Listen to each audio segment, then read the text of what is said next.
नमस्कार, मैं हूं अर्जुन मिश्रा। क्या भारत की न्यायपालिका विकसित भारत के निर्माण में सबसे बड़ी बाधा है? यह सवाल आज हर तरफ गूंज रहा है। वजह है प्रधानमंत्री नरेंद्र मोदी के आर्थिक सलाहकार संजीव सान्याल का बयान। संजीव सान्याल जो प्रधानमंत्री के इकोनॉमिक एडवाइजरी काउंसिल के सदस्य हैं, उन्होंने हाल ही में एक बड़े कार्यक्रम में खुलकर कहा कि भारत की न्यायपालिका अजीब ढंग से काम कर रही है और इस व्यवस्था में ऐसे कई पहलू हैं जो विकसित भारत की दिशा में सबसे बड़ी रुकावट बन चुके हैं। दिल्ली में association of general council of India के बैनर तले एक कार्यक्रम आयोजित किया गया। इस कार्यक्रम में सुप्रीम कोर्ट के जज मौजूद थे, उद्योग जगत के बड़े बड़े लोग बैठे हुए थे और देश के नामी गिरामी बुद्धिजीवी वर्ग भी शामिल थे। और उसी मंच से संजीव सान्याल ने न्यायपालिका पर तीखी टिप्पणियां की। उन्होंने कहा कि जरा सोचिए, 21वीं सदी में भी आज भारतीय अदालतों में वकील और जज एक दूसरे को माय लॉर्ड कहकर संबोधित करते हैं, यानी मेरे भगवान।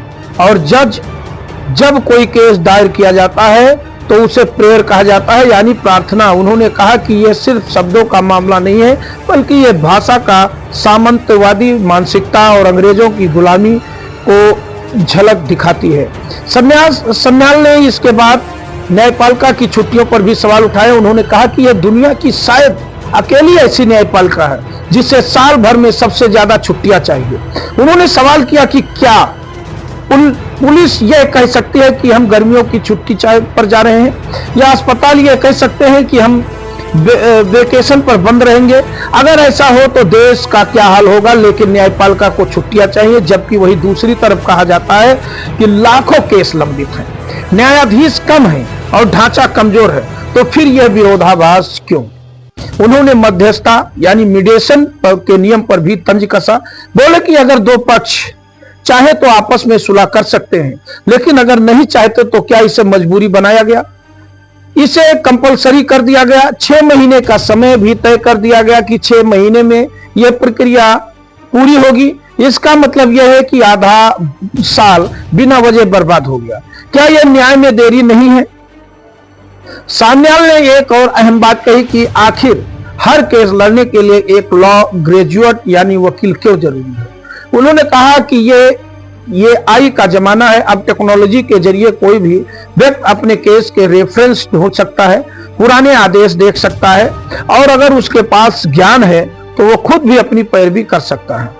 फिर भी यह बाध्यता क्यों है कि वकील ही होना चाहिए? अगर किसी को वकील चाहिए तो वो रखे, लेकिन अगर कोई सक्षम है तो उसे खुद भी लड़ने का हक होना चाहिए। सान्याल के ये बयान महज उनके व्यक्तिगत विचार नहीं लगते।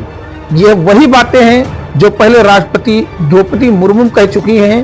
प्रधानमंत्री नरेंद्र मोदी भी कई बार न्यायिक सुधारों की जरूरत पर जोर दे चुके हैं और कानून मंत्री भी बार बार इसे उठा चुके हैं। लेकिन इन सब के बावजूद न्यायपालिका में बदलाव की गति शून्य जैसी दिखती है।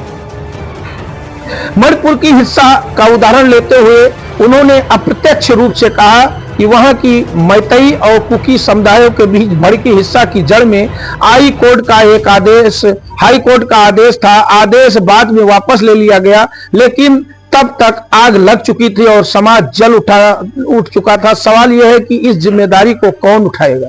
हाल ही में चीफ जस्टिस गवई ने खुजराहो मंदिर की टूटी मूर्ति पर टिप्पणी कर डाली कि जाओ अपने भगवान से कहो कि खुद अपना सिर जोड़ लें।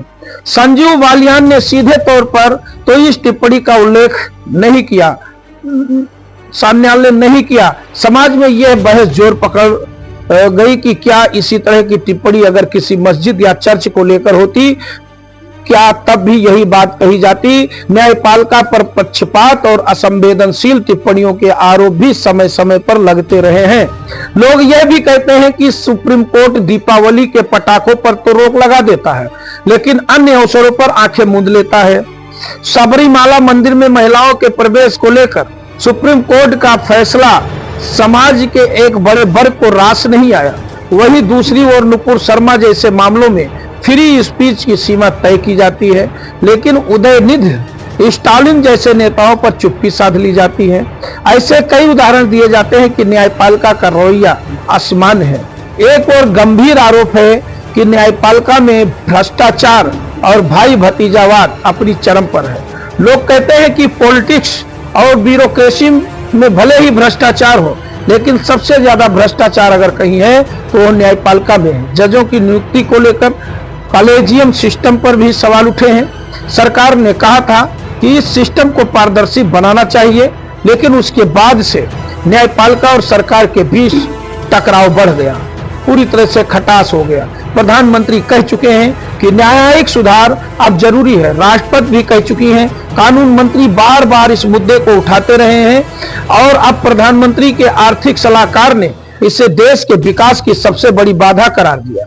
यह सोचने वाली बात है कि जब देश विकसित भारत के लक्ष्य की ओर बढ़ रहा है, जब 2047 का सपना देखा जा रहा है, तब क्या न्यायपालिका इस दिशा में सहयोगी है या अवरोधक? न्यायपालिका की ताकत अपने आप में बड़ी है, संविधान ने इसे ऊंचा दर्जा दिया है, लेकिन सवाल यह है कि क्या यह ताकत जिम्मेदारी के साथ इस्तेमाल हो रही है? जब फैसले सालों तक टलते रहते हैं, जब आम आदमी की पुकार अनसुनी रह जाती है, जब व्यवस्था अपने ही नियमों कायदों के बोझ से दब जाती है, तो फिर विश्वास कैसे कायम होगा? आज समय यह मांग कर रहा है कि न्यायपालिका अपनी कार्य प्रणाली पर पुनर्विचार करे। छुट्टियों की संख्या हो या केस निपटाने की गति, भाषा और परंपराएं हो या नियुक्ति का ढांचा, हर स्तर पर सुधार जरूरी है, अन्यथा विकसित भारत का सपना अधूरा रह सकता है। तो दोस्तों, आप हमें कमेंट करके बताएं कि क्या सच्चाई यही है कि न्यायपालिका ज्यादातर छुट्टियों पर रहती है, छुट्टियों में ही लोगों का समय बर्बाद होता है और अपराधियों को समय पर सजा नहीं मिल पाती, इसी वजह से देश पीछे रह रहा है? क्या सचमुच जो जजमेंट एक दिन में आना चाहिए उसमें 25-30 दिन, 3 महीने या सालों लग जाते हैं? इन सब बातों पर आप अपनी राय जरूर दें। कमेंट बॉक्स में जाकर अपनी बात लिखें, हमारे चैनल को सब्सक्राइब करें, वीडियो को ज्यादा से ज्यादा शेयर करें और हमारे व्हाट्सएप से जुड़े लिंक आपको YouTube डिस्क्रिप्शन में मिलेगा। फेसबुक पेज को भी हमारे फॉलो कर लें। देखते रहे विराट न्यूज 24 लाइव चैनल। धन्यवाद, नमस्कार।